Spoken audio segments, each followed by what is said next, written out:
Channel 10. We used to be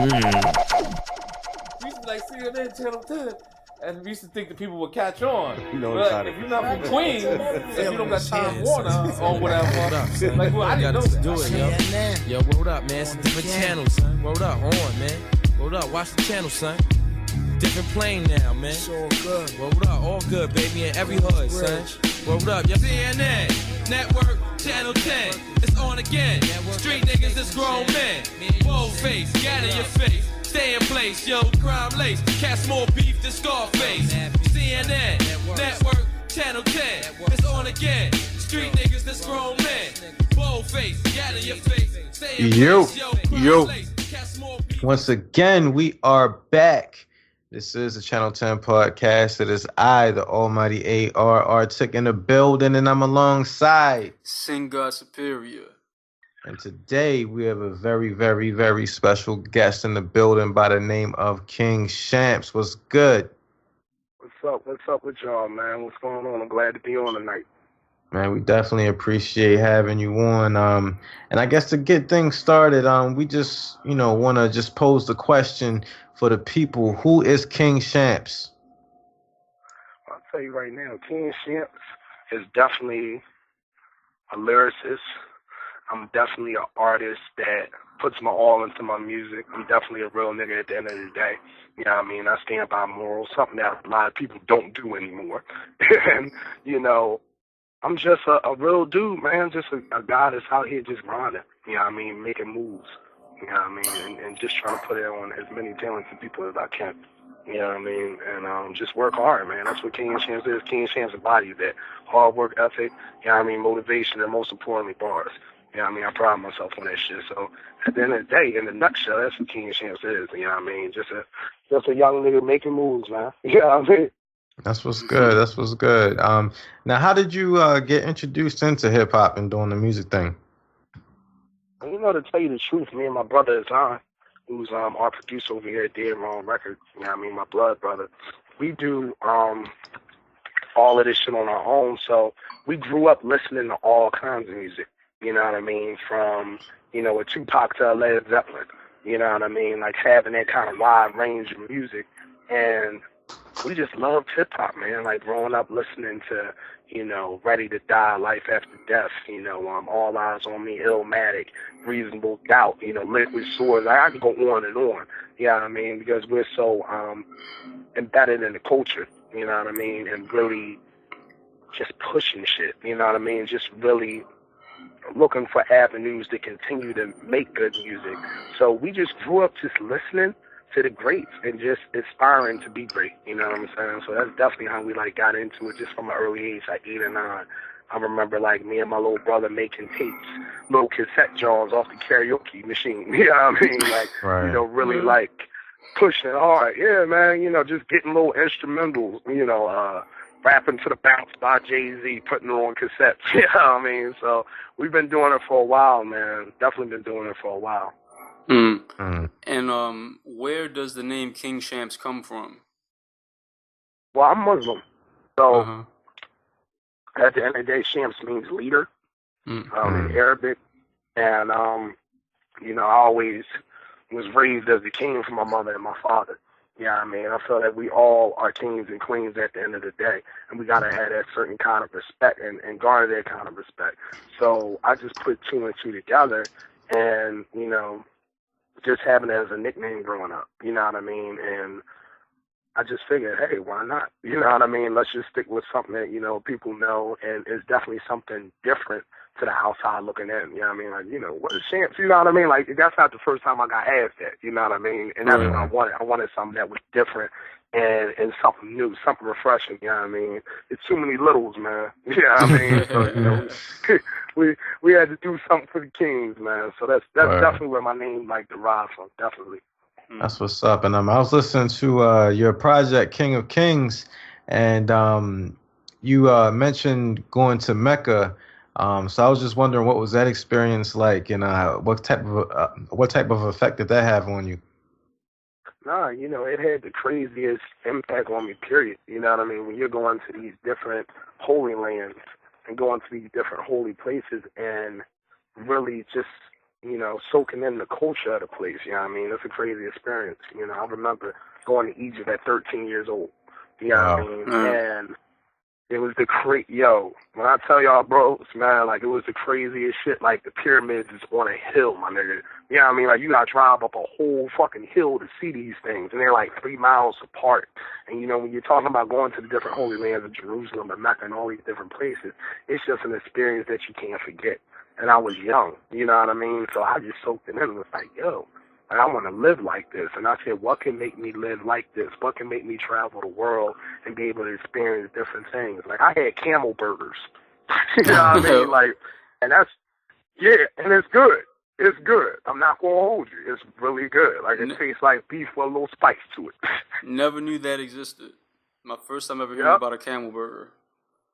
Yeah, no, it's banging, man. And, when you're overseas, it's funny how, especially African Americans are respected, I would say, because they understand the struggles that we've dealt with in America. You know what I'm saying? And they kind of lean towards us more so because it's like, they've been impoverished like we've been impoverished. We've been berated by the society just like they've been berated by society. So it's like, it's all love at the end of the day.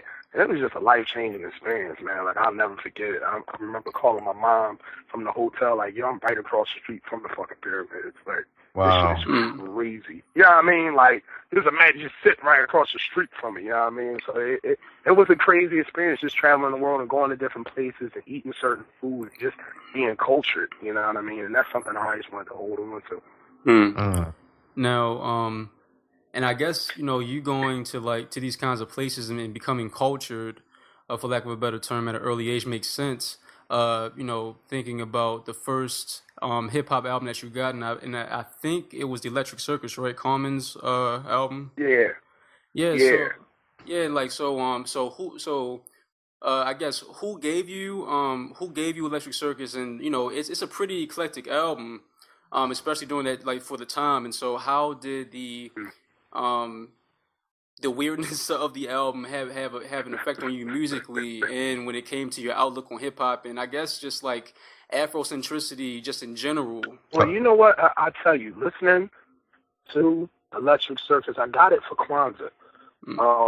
Actually, because I'm like heavily embedded in that. Like, my parents, they ain't play that shit. You know what I mean? So we was raised a certain way, and we understand certain things. You know what I mean? I definitely call ourselves militant gangsters.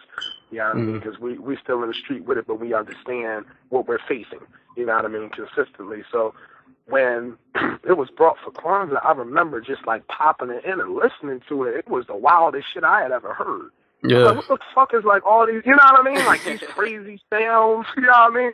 I just started fucking with it. The one John I liked off of there was Hustle. And Common just was going in, and Common has always had bars.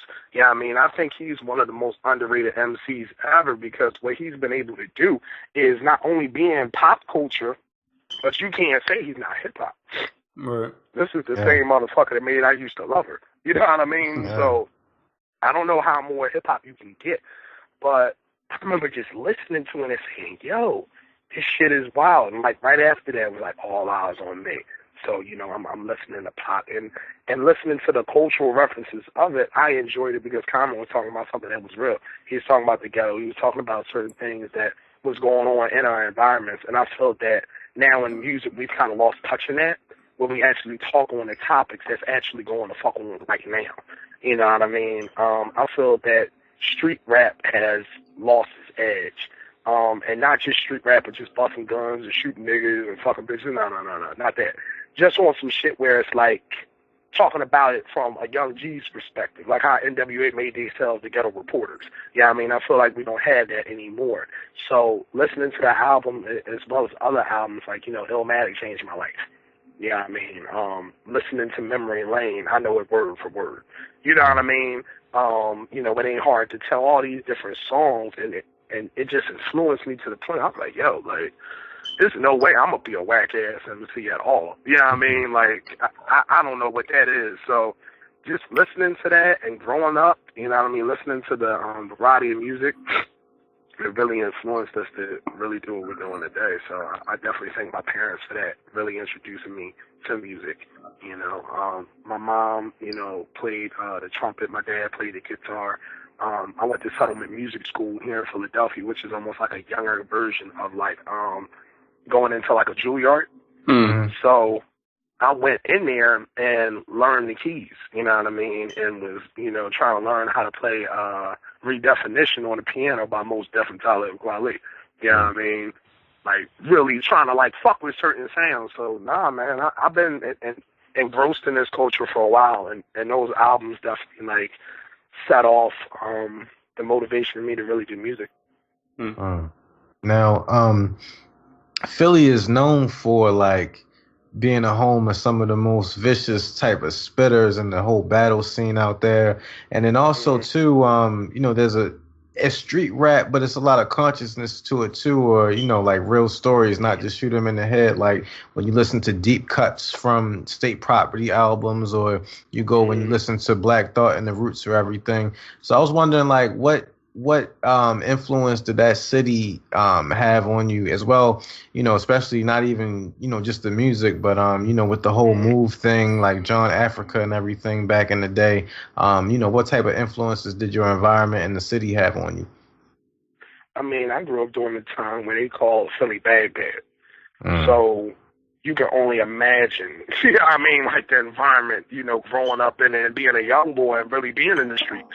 Yeah, I mean, almost like on some Nas type time where Nas was an educated guy, but the environment he was in, he had to get dirty. You know what I mean? And that's something that my brothers was forced to do, to kind of get out here and learn the ropes and understand certain shit. So you listening to Beanie Siegel, you know what I mean, that was our soundtrack for our lives. You know what I mean? What we do is wrong was like our soundtrack. You know what I mean? You know, if we hungry, we said, this is out your kitchen, like, we gonna snatch them out your kitchen, nigga. You know what I mean? Because we hungry. This was the kind of life that we grew up in. You know what I mean? And looking at Black Thought and, you know, guys like the Roots, of course, they want more on the musical side of things, but don't get a fucked up. Black Thought can, like, out-rap most of your favorite rappers. Oh, yeah. You know what I mean? Bar for bar. Yeah, he's vicious. Anytime you can get on a song with Big Pun and hold your own and probably have the best verse on some real shit, that definitely shows you get busy on the mic. So the streets definitely influenced our sound. You know what I mean? And we grew up during the Reed Dollars, Joey Jihad, Meek Mill, Kaboom, NH era. You know what I mean? When Beanie Siegel was riding the Aston Vanquish in the ghetto. You know what I mean? Sipping syrup and, you know, popping perks. Like, this was the street life that was going on during that time. So it was wild. It definitely had its fun moments, but it influenced us as artists because we looked at how the game was shifting, where East Coast niggas was sounding like down South niggas. You know what I'm saying? And we wanted really to bring back that sound. You know what I mean? You know, we come from the city of JBM. You know what I mean? This is a real city, and we wanted to embody that. You know, and also to embody talking some real shit, talking some real situations. But it's like, yo, you know, you look at how a lot of guys try to, you know, misrepresent the city or, you know, disrespect the city. I'm like, hey, man, there's a lot of great rappers out here, you know, and growing up in that environment between like 03 and like 08, it was wild. So that's what really influenced our music. Like, you know, I lost like 3 friends at 16. You know what I'm saying? Like back to back in the same summer. So if that doesn't influence you music-wise or otherwise, just to look for something better, you know what I mean? Like, I don't know what does. So listening to Beans and State Prop and, you know, your Black Thoughts and really listening to all the different battle rap that was going on, I grew up being a big fan of it, still am to this day. So it definitely influenced my style, my edginess, my ruggedness, you know what I mean, and my rawness. And that's what we're trying to bring here at Dead Wrong Records, is that same kind of, like, intensity. I feel like music doesn't have that same intensity it once was. You know what I mean? I feel like it's more of like, you know, everything is happy-go-lucky and poppy, and guess what? It's a place for that. But we can't forget the State Props. We can't forget, you know, your Bad Boys, your Death Rows, your Rap-A-Lots. You know what I mean? You can't forget these kinds of monumental moments in music. You can't, like, deny that shit. So the thing is, growing up and listening to them guys, it was like, oh, no, I'm going to do that shit. You know what I mean? And I'm going to be the best I can be at it, because you coming from the home of the spitters. Philly is known for that. Like, everybody on my block can rap. You know what I mean? Like everybody. You know, one guy may sound like Nas, but you got another guy that, you know, sound like a Meek Mill with better lyricism. Or, you know, you'll have a guy that's you know, spitting that like hard rap.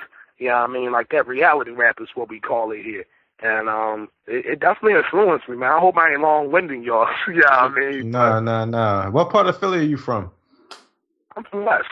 West Philly. Yeah. Okay. So, West Philly, yeah. and I haven't been out there in a while, but you know, I see Lil Uzi Vert popping now. So I was wondering, like, now I know that Philly is like known to be the home of the spitters and everything, but you know, are things changing in the city, and there like a new emerging scene with the young kids, or? I'm gonna tell you, man. You know, I'm a brother that doesn't hate on anybody getting money. Right. If you can come out of this environment, you know, the ghetto where you got motherfuckers hating on you, don't want you to succeed, and you finally get out of this crab in a barrel ass place, then kudos to you. However, talking from a rap perspective, I think a lot of these niggas is ass. I think they garbage. A little Uzi Vert in other cities, when I'm asked doing interviews, is constantly brought up. Am I going to say that the brother's making money and feeding his family? Absolutely. I'm proud of him. Do I think he has the skill set? Fuck no. I'll be very honest. You know what I mean? And it's never shifted in this city. It's just the culture shifted in hip-hop, period. You know what I'm saying? Like, you look at it, like, between that 2000 and 2005, 2006 mark, Atlanta done ran the game for like 20 years.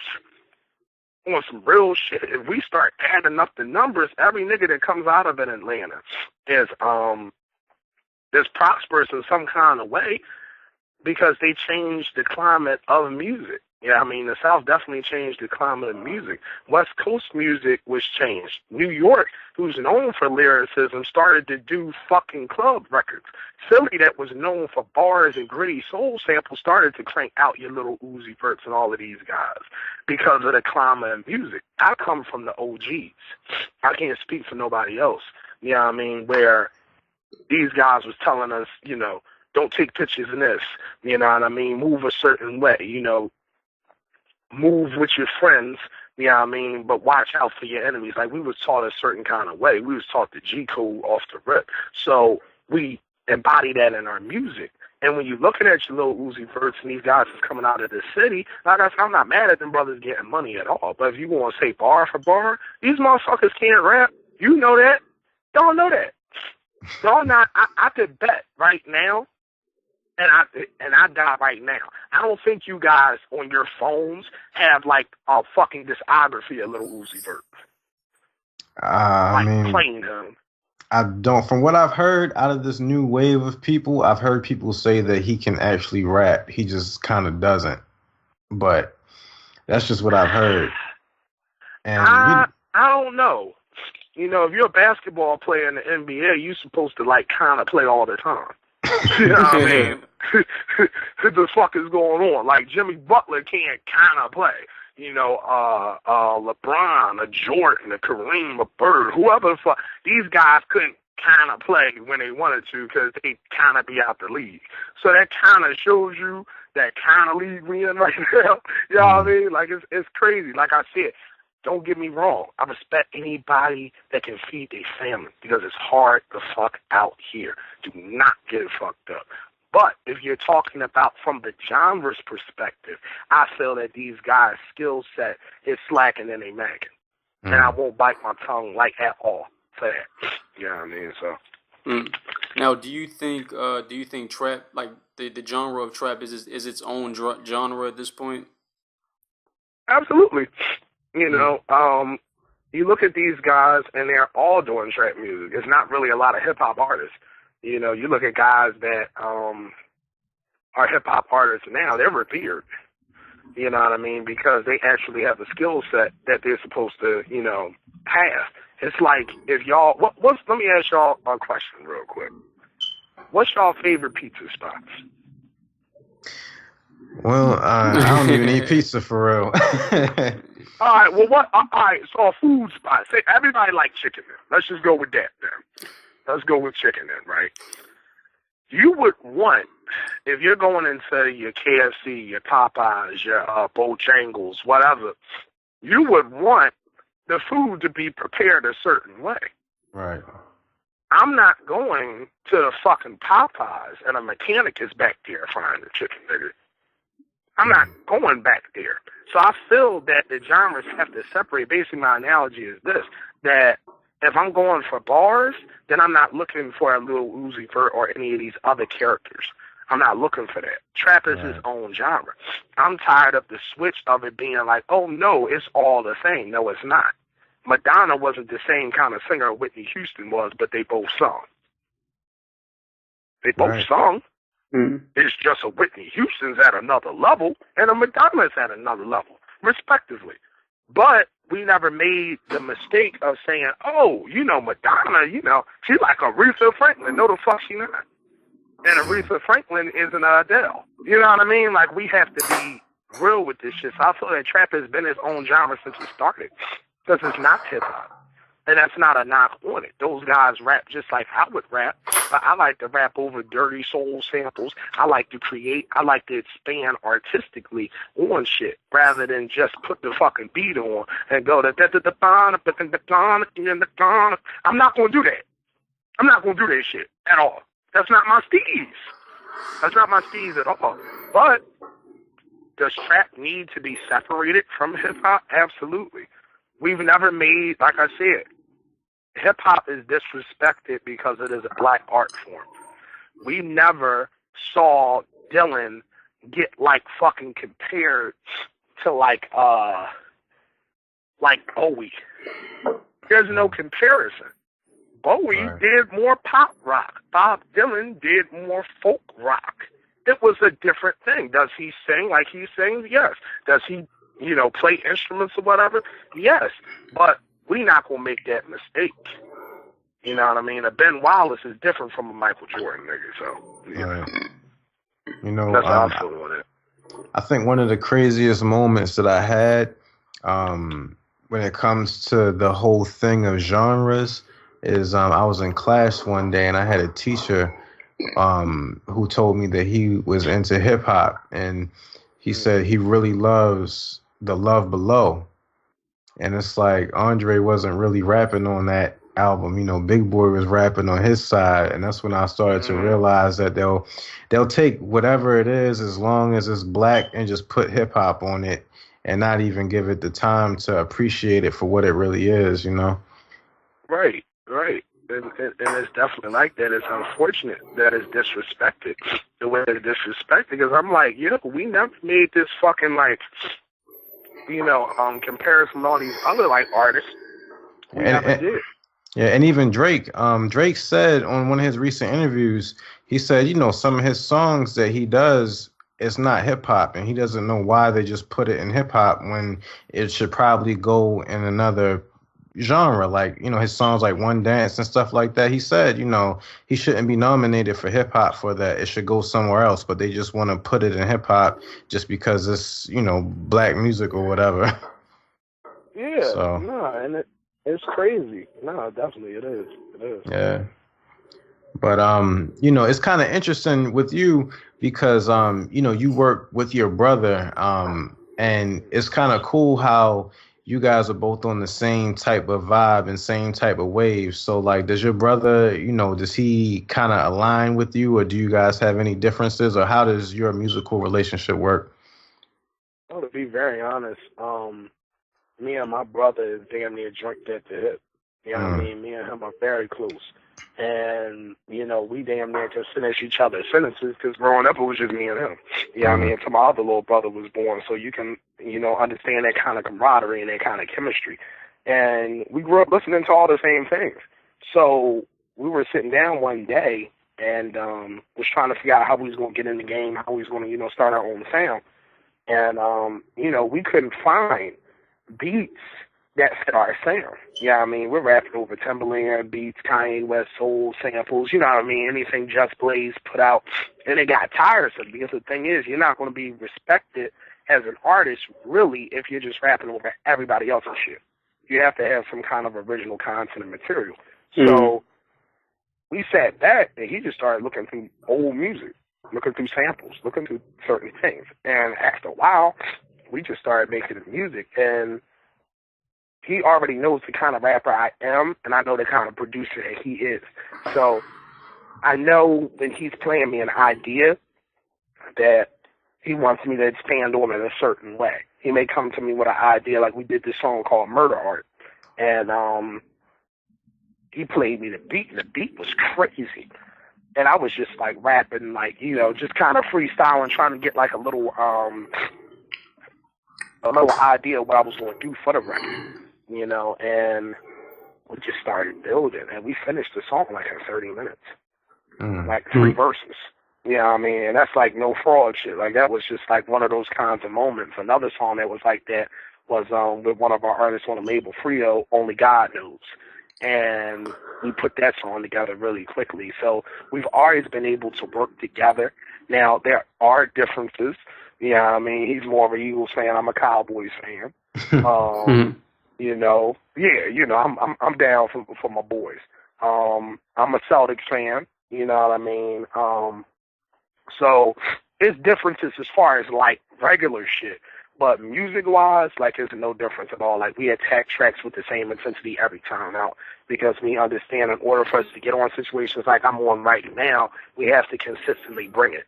We have to consistently bring something that people are listening to and say, damn, this is something different. This is something refreshing. So our camaraderie is crazy. We just was working on this series that we're going to start. It's called The Three-Peat. And it's going to consist of like 3 crazy records before this mixtape year we're going to drop probably in the spring, early summer. And we just putting a lot of different tracks together, and we got so many dope ideas because we think alike. You know, you can't go wrong when your point guard is, you know, Magic Johnson and you can ring. You know what I mean? Y'all kind of understand the flow of the game. You understand where you're supposed to be on the floor. You know what I mean?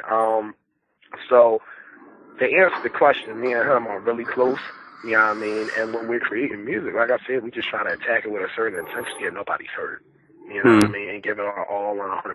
So yeah, definitely. We definitely joined at the hip on that.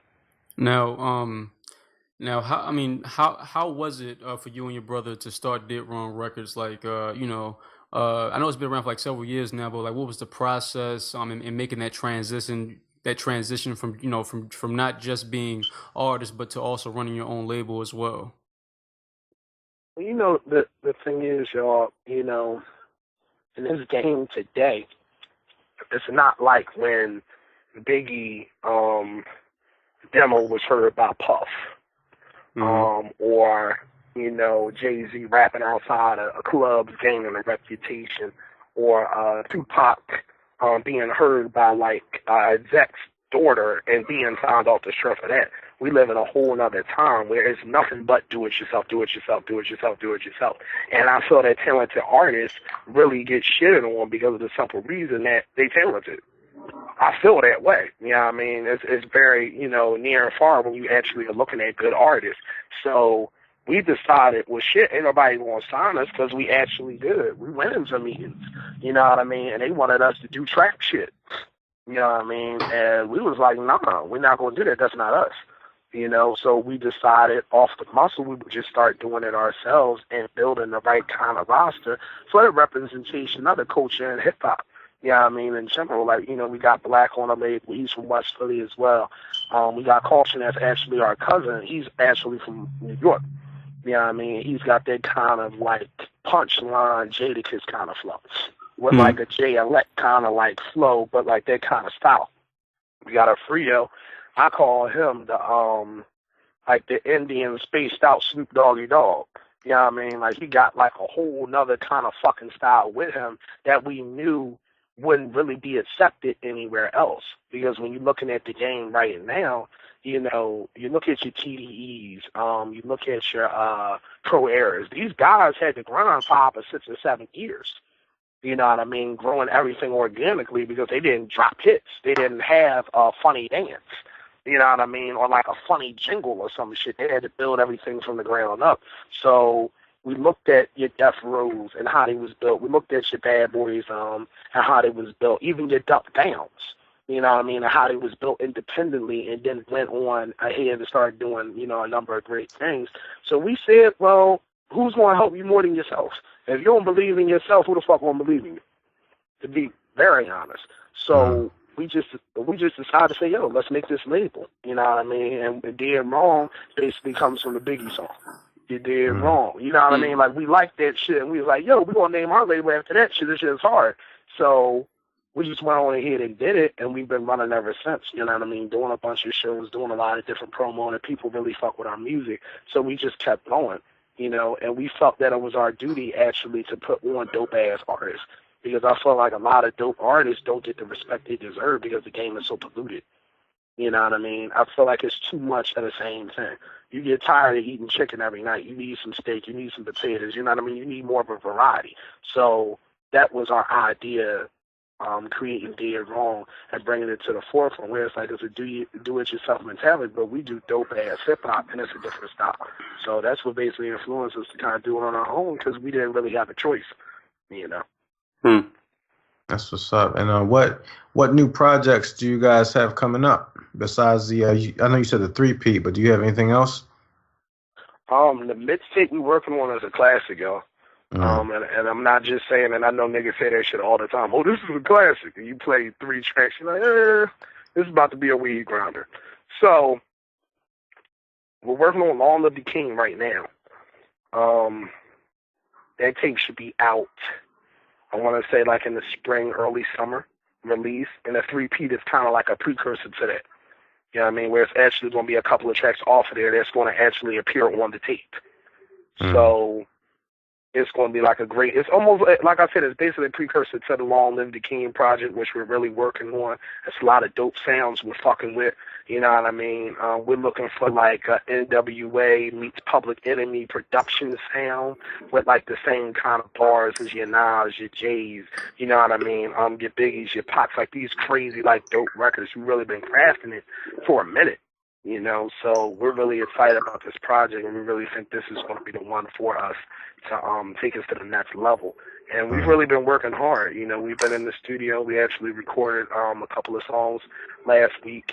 We're constantly in the studio working, creating new ideas, and just looking for something, you know, to do that's outside the box. You know what I mean? And not on no shit where nobody would understand it, per se, but on some shit where it's like, oh, these guys are really creative and they're taking hip-hop to another level. You know what I mean? We want to kind of be like hip-hop scientists in a way. You know what I mean? Where we fucking with all kinds of chemicals and whipping up all kinds of shit to the point where when we present you with this product, you're going to be like, this product is crazy. These motherfuckers are really doing it, and they're really putting the time, the blood, sweat, and tears, and that effort into it. So we got the 3-peat. We're going to be dropping that soon. We're going to be shooting a lot of visuals for this tape. And we're just excited, man. You know, Frio's going to be working on stuff. Caution's working as well, and we're actually putting the campaign together. We're dropping a slew of singles from the label, and it's also going to include the 3-peat as long with all the rest of the artist singles. So we're real excited, man. You know what I mean? We're pushing, and we're making the right moves to be successful. So, you know, we got the 3-peat coming, and Long Live the King is going to be out, and I guarantee it's going to be a real crazy project. I think you guys would enjoy it. That's dope. Now, if you could suggest for all the new listeners, 3 songs from Dead Wrong Records for people to Google to, you know, get the introduction into what you guys have to offer, what 3 songs would those be? Well, I would definitely say Audubon, which is our newest single. That's an Animal record. I'd say Murder Art. Murder Art was played by DJ Premier on Sirius XM. Eclipse on Sirius XM. Like, they really was fucking with the record. Then he passed, reached out. We're going to be working on some shit with him. Another Philly artist. Congrats. Yeah. Nah, definitely. We appreciate it, man. We just been grinding. And Murder Art really took off for us as well as Audubon. It was really getting a lot of spins for us on the radio, legitimate radio. And then, to tell you the truth, a record that's really dope is the one that's Only God Knows. Only God Knows is a really good track. That's got Frio on it. That's got me and Azan on it. And we really just spitting that reality rap in life. You know what I mean? I think if you like that kind of reality rap and a real dope-ass beat with a smooth soul sample, I think people would fuck with that. I mean, if you go to the Dead Wrong page, I don't think anybody would be disappointed by the work that we're putting out. You know what I mean? You can basically run through every track and bob your head to it and respect the craft. So if it was those 3 tracks, it'd definitely be those 3. You know what I mean? And the 4th one as a consolation prize would be Beware of the Wrong, that me and my brother did, which basically is like a back and forth Nas AZ kind of thing. You know what I mean? Like how they did How You Living. We kind of do like a similar thing on that, you know what I mean, with a dope beat, and we're just like running on it. So those are records that are definitely really powerful and strong, coming from the label. And like I said, if you're going down Dead Wrong SoundCloud page, you would see like a slew of singles, and you could play each and every one of them and not be disappointed. That's what's good, man. Definitely everybody go check that out. I guess in closing, where can people reach out to you, find more music from you and your artist, Dead Wrong Records? Shout out everything that you have, man. You can follow me on Instagram at King and Shampz. You can also follow me on Twitter at King and Shampz, Facebook, Shampz Mega Millions. And then if you really want to find the music, all you really got to do is Google us, to be honest, and a bunch of music will come up, namely the SoundCloud page, Dead Wrong SoundCloud page. Those are basically our newest songs and our newest material that's off of the label. And then, we dropped this little mixtapes. We got All Hail the King and Kings of Kings. You know what I mean? Those are 2 dope mixtapes. All Hail the King did very good overseas. It actually went bronze. You know what I mean? We didn't buy no views. It's still the fuck up there. So, we really did the numbers on it. We have a legitimate fan base. And those are some of the tapes that are really dope. Those are our first 2 mixtapes. And like I said, everybody else on the label is more on the Dead Wrong SoundCloud page. And that's where we're going to be uploading all of our new music. So you can definitely check me out on Twitter at King and Shampz, Instagram on King and Shampz, and, the Dead Wrong SoundCloud page. Like it, follow it, and just enjoy some good music. That's what's good, man. We definitely appreciate having you on. Anytime you have anything new, you got our email, just shoot it to us, and we'll, retweet it and post it up and show some support. We definitely appreciate you, man, and much love and much success in the future. Definitely. I appreciate y'all brothers having me on, man. I definitely do. I was looking forward to this. You know what I mean? You brothers are doing a hell of a job, and I was sitting up there just listening to a lot of y'all stuff. You know what I mean? And you guys really conduct really good interviews, and that's something that's real important. So y'all should definitely give yourselves a pat on the back, man. I really enjoyed it. Oh, man, we appreciate it, man. That means a lot. Nah, man, it's crazy. God support. No doubt, man.